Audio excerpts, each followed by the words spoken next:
To show the always on display at scheduled time on Samsung Galaxy S24 Ultra, swipe down the top of the screen and then tap setting icon. Scroll down the screen to find lock screen and AOD. Tap lock screen and AOD. Tap always on display.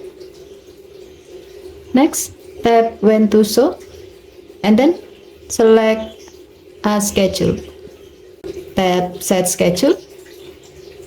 Now set the start time or the time when your phone has to start displaying the always on display.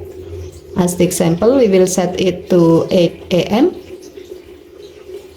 And then set the end time or the time when your phone has to stop displaying the always on display. As the example, we will set it to 5 PM.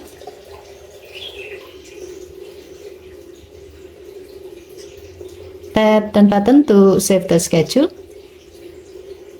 By doing this, your phone will display the always on display at scheduled time.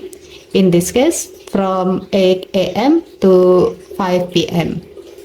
Okay, thank you for watching. Please help to like and subscribe. Have a nice day.